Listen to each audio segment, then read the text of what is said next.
जय श्री कृष्णा। राधे राधे मेरे प्यारे भक्त जैनों। आज आप सुनेंगे सटतीला एकादशी की व्रत कथा। सटतीला एकादशी के दिन मनुष्य को भगवान विष्णु के नियमित व्रत रखना चाहिए। व्रत करने वालों को गंध पुष्पा धूप दीप तंबूल सहित विष्णु भगवान की षोडशोपचार से पूजन करना चाहिए। उड़द और तिल मिश्रित खिचड़ी बनाकर भगवान को भोग लगाना चाहिए। रात्रि के समय तिल से 108 बार ओम नमो भगवते वासुदेवा स्वाहा इस मंत्र से हवन करना चाहिए। इस हवन से विष्णु भगवान एकादशी माता बहुत प्रसन्न होते हैं और अपना भक्तों पर बहुत सारा कृपा करते हैं। कृष्णा। राधे राधे मेरे प्यारे भक्त जैनों। सटतीला एकादशी की हार्दिक शुभकामनाएं करती हूँ। आप सभी को भगवान इच्छा पूरा करे। आपका पति और पुत्रा का भगवान लंबी उम्र दे। सटतीला एकादशी की जय हो। सटतीला एकादशी की जय हो। एक समय दल भाई ऋषि ने पुलस्त्य ऋषि से पूछा, हे महाराज, पृथ्वी लोक के मनुष्य महाहत्यादि महान पाप करते हैं। पराये धन की चोरी और दूसरों की उन्नति को देखकर हिंसा करते हैं। साथ ही अनेक प्रकार के व्यसनों में फंसे रहते हैं। फिर भी उनको नरक प्राप्ति नहीं होता। इसका क्या कारण है? ओ ना जाने कौन सा दान पुण्य करते हैं जिससे उनके पाप नष्ट हो जाते हैं। यह सब कृपाए पूर्वक आप कहिए। पुलस्त्य मुनि कहने लगे, हे महाभागो, आपने मुझसे अत्यंत गंभीर प्रश्न पूछा है। इस संसार के जीवों का अत्यंत भला होगा। इस वेद को ब्रह्मा विष्णु शिव और इंद्र आदि भी नहीं जानते, परंतु मैं आपको यह गुप्त तत्व अवश्य बताऊंगा। माघ मास के लगते ही मनुष्य को स्नान आदि करके शुद्ध रहना चाहिए और इंद्रियों को बस में करके और काम क्रोध लोभ मोह अहंकार हिंसा और दोष आदि का त्याग करके भगवान का स्मरण करना चाहिए।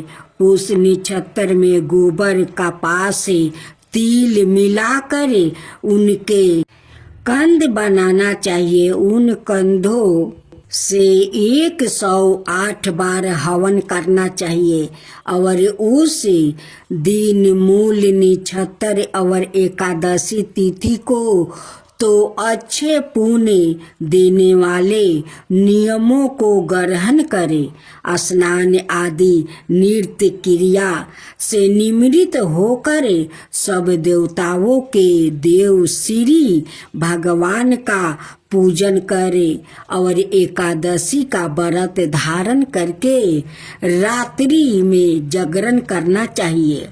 उसके दूसरे दिन धूप दीप नैवेद्य आदि से भगवान का पूजन करके खिचड़ी का भोग लगावे। तत्पश्चात पेठा नारियल सीताफल या सुपारी सहित अर्घ देकर स्तुति करनी चाहिए। भगवान आपकी दीनों को शरण देने वाले हैं। इस संसार सागर में फंसे हुए का उद्धार करने वाले हैं। हे पुंडरीकाक्ष, हे विश्वा भगवान, हे सुब्रह्मण्य, हे पूर्वजो, हे जगत तपते, आप लक्ष्मी सहित इसे तुच्छत अर्घ्य को ग्रहण करे। इसके पश्चात जल से भरा हुआ कुंभा घारा ब्राह्मण को दान करे और ब्राह्मण को व्याम गऊ और तिल पत्रा देना भी उत्तम है। तिल स्नान और भोजन दोनों ही श्रेष्ठ है। इस प्रकार जो मनुष्य जितने तिलों का दान करता है उतने ही हजारों बरस स्वर्ग में वास करता है। दूसरा तिल का उपटन, तीसरा तिल का हवन, पांचवा तिल का भोजन, छठा तिलों का दान। ये तिल के 6 प्रकार के प्रयोग होने के कारण यह 60 तिला एकादशी कहलाती है। इस व्रत के करने से अनेकों प्रकार के पाप नष्ट हो जाते हैं। इतनी गाथा कह कर पुलिसत ऋषि कहने लगे कि अब मैं इस 60 तिला एकादशी की गाथा तुमसे कहता हूँ। एक समय नारद जी ने भगवान विष्णु से यही प्रश्न किया तो भगवान ने जो 60 तिला एकादशी का महात्म्य नारद जी को सुनाया सो मैं तुमसे कहता हूँ। नारद जी कहने लगे, हे भगवान, 60 तिला एकादशी का क्या पुण्य होता है और इसकी क्या कथा है सो मुझसे कहिए। भगवान कहने लगे, हे नारद, मैं तुमसे आंखों देखी सत्य घटना कहता हूँ। तुम ध्यान पूर्वक सुनो। प्राचीन काल में मतियर लोग में एक ब्राह्मणी रहती थी। वो सदाए व्रत करती रहती। इससे उसका शरीर अत्यंत दुबला हो गया। यद्यपि वो अत्यंत वृद्धिमान थी परंतु उसने कभी देवताओं या ब्राह्मणों के नियमित अन्न या धन का दान नहीं किया। इससे मैंने सोचा कि ब्राह्मणी ने व्रत आदि से अपना शरीर शुद्ध कर लिया है, अब इसको विष्णु लोक तो मिल ही जाएगा, परंतु इससे कभी अन्न दान नहीं किया है।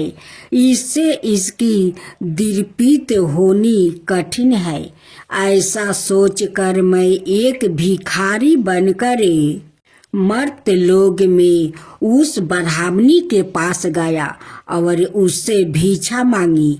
वो ब्राह्मणी बोली, महाराज, आप यहाँ किस लिए आए हैं? मैंने कहा कि मुझे भिक्षा चाहिए। इस पर उसने एक मिट्टी का ढेला मेरे भिक्षा पात्र में डाल दिया। मैं उसे लेकर स्वर्ग में लौट आया। कुछ समय पश्चात वो ब्राह्मणी भी शरीर त्याग कर स्वर्ग में आ गई। उस ब्राह्मणी को मिट्टी का दान करने से स्वर्ग में सुंदर महिला मिला, परंतु उसने अपने घर को अंतरादि सब समग्रहियों से सुन पाया। घबरा कर वो मेरे पास आई और कहने लगी कि भगवान, मैंने अनेकों व्रत आदि से आपकी पूजा की है, परंतु फिर भी मेरा घर अंतरादि सब वस्तुओं से शून्य है। इसका क्या कारण है? मैंने कहा कि पहले तुम अपने घर जाओ, वहाँ देव स्त्रियों तुम्हें देखने के लिए आएगी। पहले उनसे 60 तिला एकादशी का पुण्य और विधि सुन लेना, तब द्वार खोलना। मेरे वचन सुनकर वो अपने घर गई। जब देव स्त्री आई और द्वार खोलने के लिए कहा तो ब्राह्मणी बोली कि आप मुझे देखने के लिए आ गए हैं तो षटतिला एकादशी का महात्म्य कहिए। उनमें से एक देव स्त्री कहने लगी कि मैं कहती हूँ। जब ब्राह्मणी ने षटतिला एकादशी का महात्म्य सुन लिया तब उसने द्वार खोला। देवगणाओं ने उनको देखा कि ना तो वो गंधर्वी है और ना असुरी है, वरन पहले जैसी मनुष्य है। उसे ब्राह्मणी ने भी उनके कथन अनुसार षटतिला एकादशी का व्रत किया। इसके प्रभाव से वो सुंदर और रूपवती हो गई और उसका घर अंध आदि समझते समग्रहियों से युक्त हो गया। आत्मनुष्यों को मूर्खता त्याग करे षटतिला एकादशी का व्रत और लोभ ना करे तिलादि का दान करना चाहिए। इससे दुर्भाग्य दलिद्रता और अनेक कष्ट दूर होकर उसको मोक्ष की प्राप्ति होती है। फलाहार इस दिन मुख्य रूप से तिल पट्टी का सागर करना। शास्त्रों में लिखा है तिल ओ खोवा से बनी समग्रही दूध फल आदि भी ले सकते। बार एक राज्य में एक राजा रहा करता था। राजा बहुत ही बुद्धिमान और बलशाली था। राजा सदाई अपनी प्रजा का बहुत अच्छे से ध्यान रखता था। प्रजा भी अपने राजा को बहुत पसंद करता था। राजा की 2 बेटी थी। राजा अपनी दोनों बेटियों से बहुत प्रेम करता था। राजा की छोटी बेटी देखने में बहुत सुंदर और आकर्षण थी और राजा की बड़ी बेटी छोटी बेटी के जैसन सुंदर नहीं थी। वो थोड़ा कम सुंदर थी, लेकिन छोटी बेटी बहुत सुंदर थी। राजा की छोटी बेटी 11 माता की पूजा किया करती थी और सभी लोग राजा की छोटी बेटी से बहुत प्रेम करते थे और बहुत प्रशंसा किया करते थे। राजा भी अपनी छोटी बेटी को बड़ी बेटी से अधिक प्रेम करता था, जिस कारण राजा की बड़ी बेटी को अपनी छोटी बहन से बहुत नफरत होने लगी।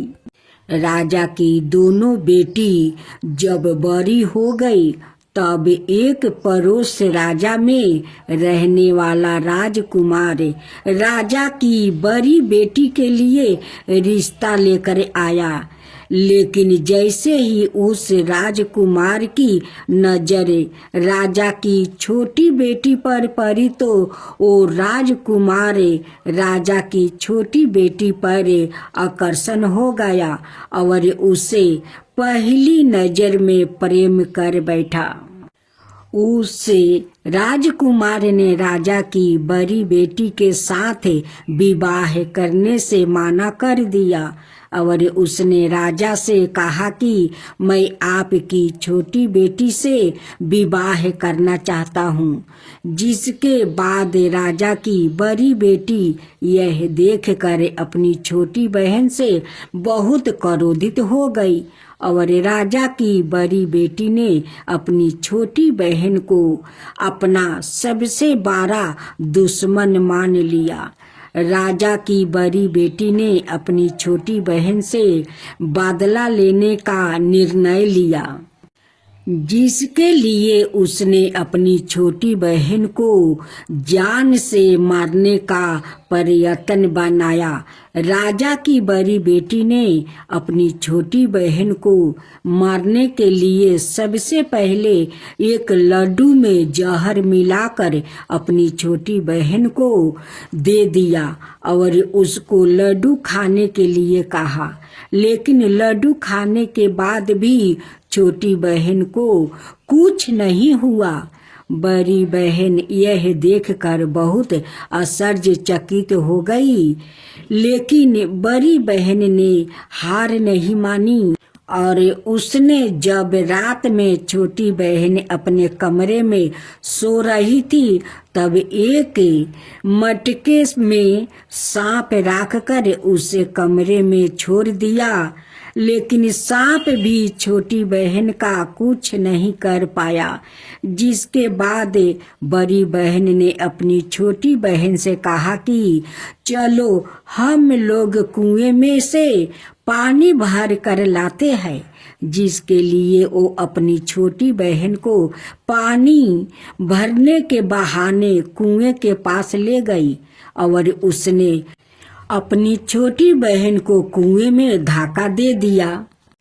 लेकिन छोटी बहन को तब भी कुछ नहीं हुआ, क्योंकि हर बार 11 माता उसकी रक्षा कर रही थी और उधर बड़ी बहन अपने सारे प्रयासों के बाद असफल हो रही थी, जिससे वो बहुत क्रोधित होती जा रही थी। फिर उसने अपनी छोटी बहन के पास जाकर उससे खुद ही पूछा कि मेरी छोटी बहन, तुमको पता है भगवान ने सबकी मृत्यु के एक निश्चय समय पर लिखी हुई है और कैसे तुम्हारी मृत्यु होगी, क्या यह तुम जानती हो? तब छोटी बहन ने अपनी बड़ी बहन को बताया कि हाँ, मैं तो जानती हूँ मेरी मृत्यु कैसे होगी। छोटी बहन से यह सुनकर बड़ी बहन मन ही मन बहुत प्रसन्न होने लगी और उसने अपनी छोटी बहन से कहा कि तो मुझे अपनी मृत्यु का राज बताओ। छोटी बहन ने अपनी बड़ी बहन से कहा कि मेरी मृत्यु तो एक तोते में है, जो तोते के गले में एक हार है, उससे मेरी मृत्यु होगी। जब तक कोई भी बेअक्ल तोते को मार कर वो हार अपने गले में पहनेगा तो मैं मूर्छित हो जाऊंगी, और जैसे ही उस हार को अपने गले से उतारेगा तो मैं वापस से जीवित हो जाऊंगी। अपनी छोटी बहन की मृत्यु का राज जानकर बड़ी बहन बहुत खुश हो गई और उसने अपनी छोटी बहन को मारने के लिए उसके पालतू तोते को ढूंढना शुरू कर दिया और छोटी बहन को इस बात का आभास हो गया था कि कोई उसकी जान लेना चाहता है। जिसके लिए वो अपने पिताजी के पास गई और उसने अपने पिताजी से कहा कि पिताजी, मेरी मृत्यु के बाद आप मुझे जलाइएगा मत, बल्कि आप मुझे अपनी पुरानी वाली हवेली में एक पलंग में लेटा कर छोड़ दीजिएगा। अपनी छोटी लड़की की यह बात सुनकर राजा बहुत आश्चर्यचकित हो गया। राजा ने अपनी छोटी बेटी से पूछा, बेटी, तुम यह क्या कह रही हो? तब राजा की छोटी बेटी ने बताया, पिताजी, समय किसी के लिए नहीं रोका है, कब क्या हो जाए किसी को कुछ पता नहीं है। और फिर राजा ने अपनी छोटी बेटी से कहा कि तुम ऐसी बातें क्यों कर रही हो? 2-3 दिन में तो तुम्हारा विवाह है। लेकिन छोटी बेटी ने अपने पिताजी को ऐसा करने पर मजबूर कर दिया और उसने वचन ले लिया। राजा ने भी अपनी छोटी बेटी की बात स्वीकार कर ली और 2-3 दिनों के बाद जब शादी का समय आया तब राजकुमार बारात लेकर राजा के घर आया और राजकुमार और राजा की छोटी बेटी का विवाह शुरू हो गया। जैसे ही राजा की छोटी बेटी राजकुमार के साथ फेरे लेना शुरू करती है तो उसकी बड़ी बहन अपनी छोटी बहन के कमरे में जाकर उसके तोते को पकड़ लेती है और उसको जान से मार देती है। तोते की गले में जो हार था उसको अपने गले में धारण कर लेती है। जैसे ही बड़ी बहन उस हार को अपने गले में धारण करती है तो उधर छोटी बहन 3.5 ही फेरे ले पाती है और वही पर बेहोश होकर गिर जाती है। जिसके बाद राजा ने बड़े बड़े दर्द हाकिमों को बुलवाया और अपनी छोटी बेटी का इलाज करने के लिए कहा। राजा की बात सुनकर वैद्य ने छोटी बेटी को जब चेक किया तो राजा को बताया कि आपकी छोटी बेटी ना तो जीवित है और ना ही मरी हुई है। यह मैं ऐसा पहली बार देख रहा हूँ। राजा ने वैद्य और हाकिम को यह बात बाहर बताने से मना कर दिया और उनको कहा कि अगर तुमने यह बात किसी को बाहर बताई तो हम तुम्हें फांसी दे देंगे। राजा ने अपनी छोटी बेटी को पुराने महल में जाकर एक पलंग में लेटा दिया और वहाँ पर कुछ सैनिक को तैनात कर दिया। वापस अपने महल पर आ गया। राजा की बड़ी बेटी अपने पिताजी के पास आई और कहने लगी कि पिताजी, अगर यह शादी संपन्न नहीं हुआ तो आपकी इज्जत का क्या होगा?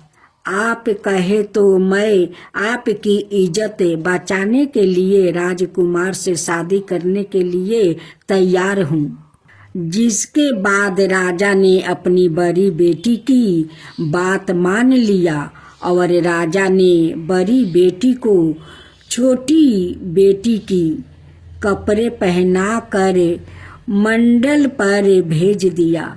लेकिन राजकुमार यह जान गया कि यह राजा की छोटी बेटी नहीं है बल्कि यह राजा की बड़ी बेटी है। लेकिन जब राजकुमार ने शादी करने से मना किया तो सभी लोग ने राजकुमार को विवश करके राजा की बड़ी बेटी से बचे हुए फेरों को संपन्न करवा दिया और विवाह करवा दिया। जिसके बाद राजकुमार राजा की बड़ी बेटी को अपने महल ले गया। राजकुमार राजा की बड़ी बेटी से ना तो बात करता था और न ही उसको पसंद करता था और ना ही उसके आसपास भटकता था। और राजकुमार ने यह फैसला लिया था कि वो अपनी प्रेमिका को ढूंढ कर रहेगा और यह जान कर रहेगा कि उसके साथ हुआ क्या है। एक दिन राजकुमार अपने घोड़े पर सवार होकर राजा के पुराने महल के पास पहुंच गया, जहां पर उसने कुछ सैनिकों को देखा।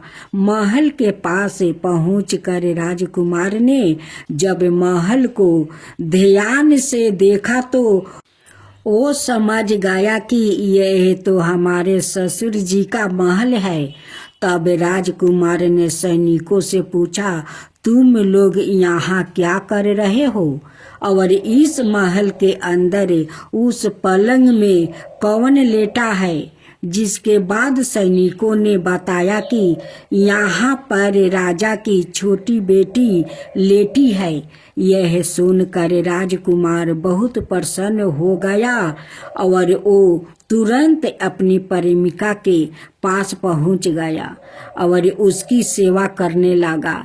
जैसे ही रात हुई तो राजा की छोटी बेटी उठकर खड़ी हो गई। राजकुमार यह देखकर बहुत खुश हो गया और उसने अपनी प्रेमिका से पूछा कि तुम यहाँ क्या कर रही हो, तुम मेरे साथ मेरे घर चलो। राजा की छोटी बेटी ने राजकुमार को सारी बातें बता दिया कि मेरी जान एक तोते में बसी थी और मैंने यह बात सिर्फ अपनी बड़ी बहन को बताया है और मुझे पता है कि उसने ही मुझे मारने का प्रयास किया है।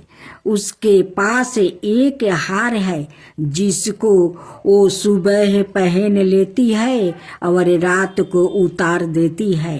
जब तक वो हार को पहने रहती है तब तक मैं मूर्छित रहती हूँ और जैसे ही वो हार को उतार देती है तो मैं जीवित हो जाती हूँ और जब तक मेरी बड़ी बहन के पास वो हार है तब तक मैं ऐसा ही जीवित और मूर्छित होती रहूँगी।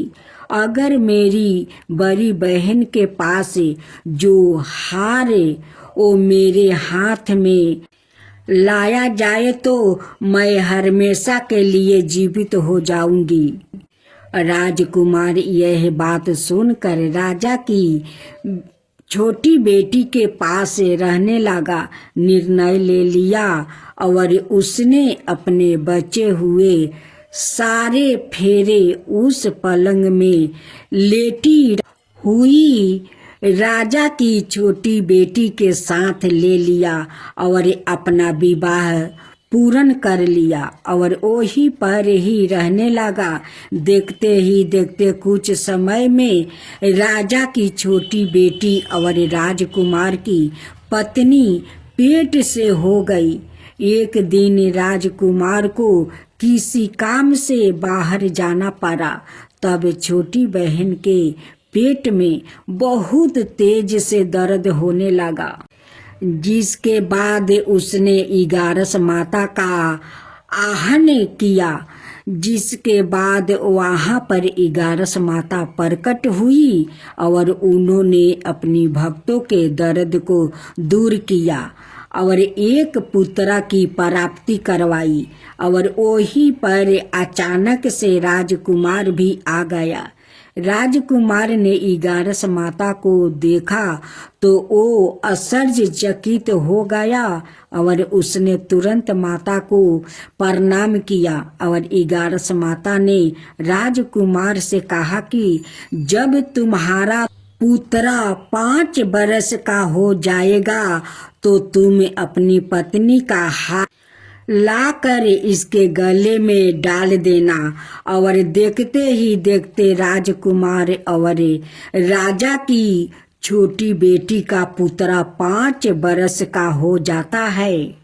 तो राजकुमार अपने बेटे से कहता है कि बेटा, मैं कुछ काम से बाहर जा रहा हूँ, तुम अपनी माता का ध्यान रखना। और वहाँ से चला जाता है। राजा को बाहर निकलते देख बड़ी बहन के सैनिक देख लेते हैं और बड़ी बहन को जाकर सारी बातें बता देते हैं। जिसके बाद बड़ी बहन अपनी छोटी बहन के पुत्रा को वहाँ से उठवा लेती है और उसको मरवा देती है।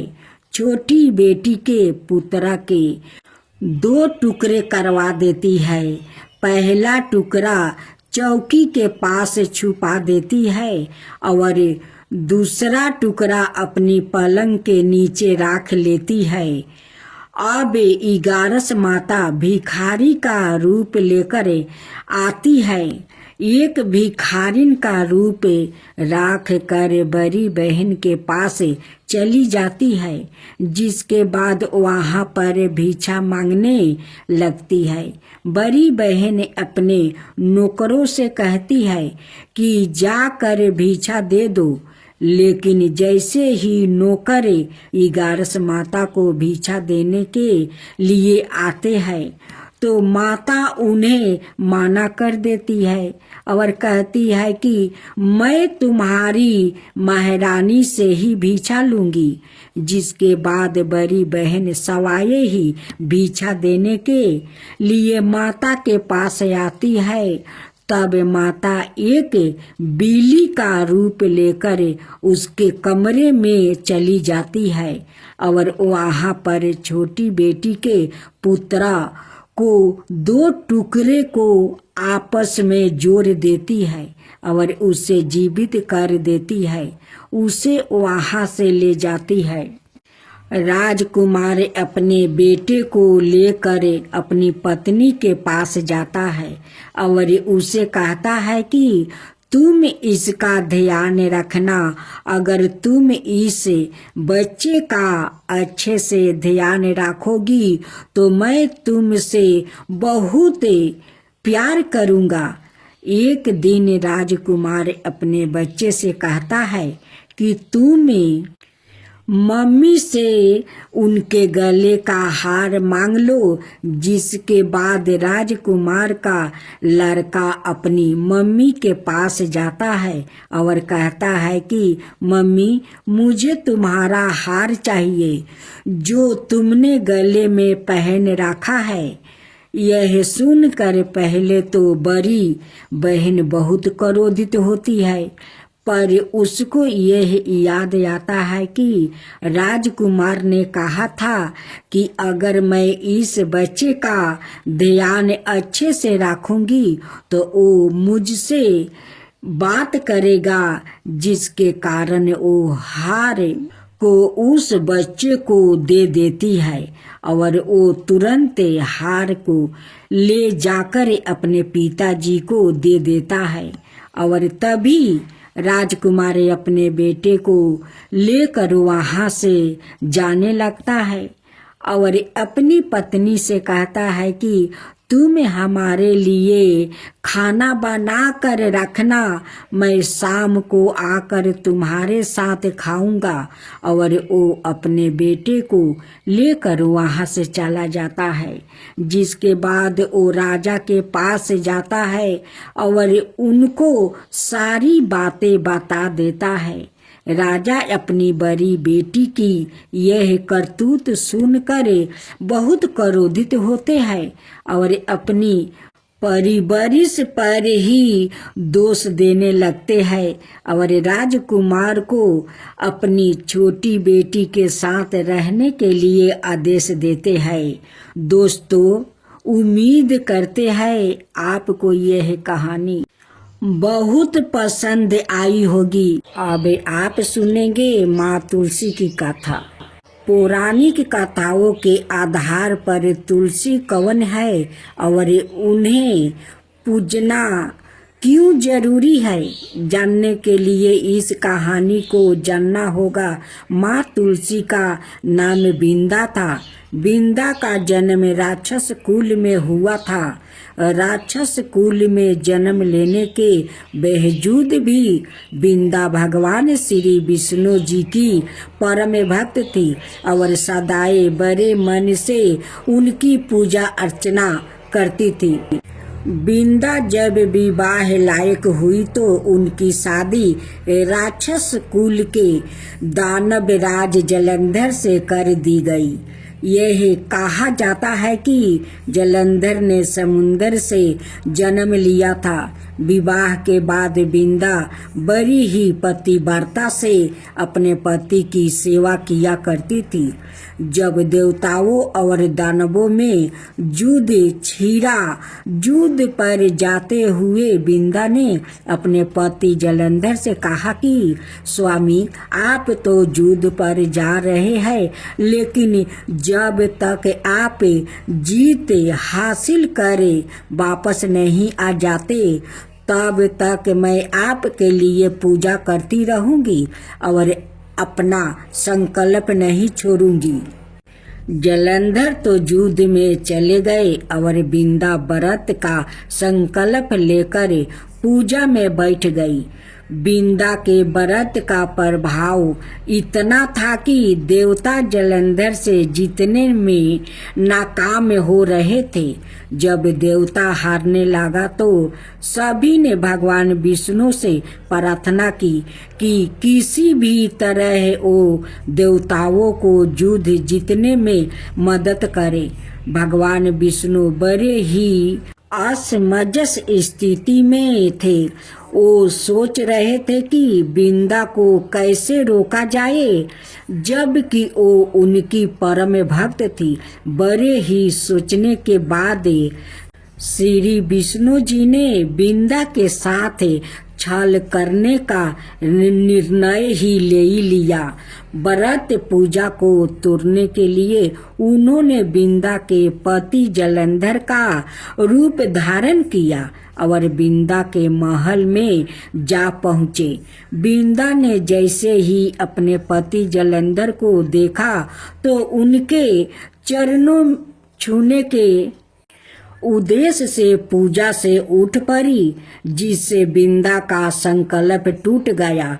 बिंदा का व्रत संकल्प टूटते ही देवताओं ने दानव जलंधर का सिर धड़ से अलग करके उसे मार दिया गया। भगवान विष्णु के छल का पाता जब बिंदा को गाता हुआ तो पहले तो वो जलंधर का काटा हुआ सिर लेकर खूब रोई और सती होने के पहले विष्णु जी को पत्थर बन जाने का श्राप दिया।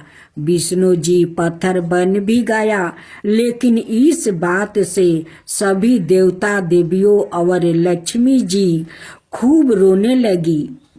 सभी ने मिलकर बिंदा से खूब मिनती की कि वो विष्णु जी को श्राप से मुक्ति कर दे। आखिरकार बिंदा मानी गई। भगवान विष्णु फिर से अपना अवतार में आए। विष्णु जी ने देखा कि बिंदा जिस जगह सती हुई उस जगह एक पौधा खिला हुआ है। बिंदा से किए गए छल का प्रायश्चित करते हुए विष्णु जी ने खिले हुए पौधों को तुलसी का नाम दिया और यह ऐलान किया कि आज से इनका नाम तुलसी है और मेरा एक रूप इस पत्थर के रूप में रहेगा, जिसे शालिग्राम के नाम से तुलसी जी के साथ ही पूजा जाएगा और तुलसी जी की पूजा के बगैर मैं कोई भी भोग स्वीकार नहीं करूँगा। तब से तुलसी जी की पूजा सभी करने लगे। तुलसी जी के साथ शालिग्राम जी का विवाह किया जाता है। एकादशी के दिन इसे तुलसी विवाह पर्व के रूप में मनाया जाता है। तुलसी बड़ी पवित्र और बड़े काम की चीज है। चरण मृत के साथ तुलसी को मिलाकर प्रसाद के रूप में ग्रहण किया जाता है। हिंदू धर्म में सभी अपने दरवाजे यह आंगन में तुलसी का पौधा लगाते हैं। शरीर के कई विरोगों के लिए भी यह फायदेमंद है। जो पवित्र है, हमारे लिए समर्पित है, उसे हम माँ कहते हैं, इसलिए उन्हें माँ तुलसी कहते हैं। अब गणेश जी की कथा। जय हो गणेश जी, जय हो गणेश जी। नारद जी रास्ते से जा रहे थे। उसी रास्ते में गणेश जी मिल गए। नारद जी गणेश जी से पूछने लगे, गणेश जी, हमारे यहाँ इतने अधिक व्रत त्योहार मनाए जाते हैं, फिर भी लोग सुखी क्यों नहीं है? इस पर गणेश जी ने कहा, लोग व्रत त्योहार नहीं मनाते, लकीर मिटाते हैं। हमारे व्रत और त्योहारों में से अगर कोई एक भी व्रत को अच्छी तरह मान ले तो उसका जीवन धन हो जाएगा और समाज का भी बेड़ा पार लग जाएगा। इसमें कोई संदेह नहीं है कि मनुष्य का भगवान की शरण लेना, उसके सामने मनौती मांगना, मनौती मांग कर उसकी पूजा और आराधना करना, व्रत रखना, उनका गुणगान गाना और सुनना, इन सबके पीछे इसके जीवन को सुख दुख का मिश्रण मनाना ही है। चूँकि प्रत्येक व्रत और त्योहारों का संबंध किसी न किसी देवी देवता से अवश्य होता है, इसलिए भक्तों को मनोरथ तभी सफलता पूर्वक पूर्ण होते हैं जब वो उन्हें विश्वास पूर्वक श्रद्धा भक्ति के साथ विधि विधान से संपन्न करते हैं। मात्रा दिखावे के लिए किए गए व्रत का असफल होना यही दर्शाता है। हमारे तत्ववेत्ता ऋषि महर्षियों ने प्राचीन काल से व्रत त्योहारों की रचना इसी प्रयोजन के लिए की थी कि समाज को समुन्नत और सुविकसित करने के लिए लोगों में जागृत सद्भावना, सामूहिकता, ईमानदारी, एकता, कर्तव्य निष्ठा, परमार्थ परायणता, लोक मंगल, देशभक्ति जैसी सत्प्रातियों का विकास हो और वो सुसंस्कृत शिष्ट और सुयोग्य नागरिक बन सके। इस प्रकार देखो तो इनके पीछे निर्माण की एक अति महत्वपूर्ण विवेक प्रक्रिया शामिल है। भारत और भारतीयों को भी एक सूत्र में बांधने का श्रेय इन्हें ही दिया जाता है। यूँ तो वैदिक काल से ही आत्मिक उन्नति और मानसिक शांति के लिए व्रत का विधान प्रचलित है। ऋषियों ने भी आत्म कल्याण और लोक मंगल के लिए व्रत रखे। व्रत करने से मनुष्य की आत्मा तो शुद्ध होती ही है, आत्मा बल भी शुद्ध होता है। धार्मिक व्रतों का अनुपालन करने से जहाँ व्याकृत अनेक सामान्य रोगों से मुक्त होकर अपने को स्वस्थ महसूस करता है, वही मानसिक तनाव से छुटकारा पाकर ईश्वर की प्राप्ति का सहज सुलभ साधन भी पा सकता है। नारद जी कहते हैं कि प्रभु, मैं सब समझ गया, आप तो विघ्न हरता है, सब कुछ जानते हैं, मैं भी सब समझ गया प्रभु। हे गणेश जी, मैं समझ गया। समाज अपना कर्तव्य पूरा करेंगे तभी तो फल पाएंगे। आप सुने लपसी तपसी की कथा। एक लपसी था, एक तपसी था। तपसी हमेशा भगवान की तपस्या में लीन रहता था। लपसी रोजाना 1.25 सेर की लपसी बनाकर भगवान का भोग लगाकर ही जी माता था। एक दिन दोनों झगड़ा करने लगा। तपस्वी बोला, मैं रोज भगवान की तपस्या करता हूँ, इसलिए मैं बारा हूँ। लपसी बोला, मैं रोज भगवान को 1.25 सेर लपसी का भोग लगाता हूँ, इसलिए मैं बारा हूँ। नारद जी वहाँ से गुजर रहे थे। दोनों को झगड़ता देखकर रुक गए और उनसे पूछा कि तुम क्यों लड़ रहे हो। तपस्वी ने खुद के बारा होने का कारण बताया और लपसी ने अपना कारण बताया। नारद जी बोले, तुम्हारा फैसला मैं कर दूंगा।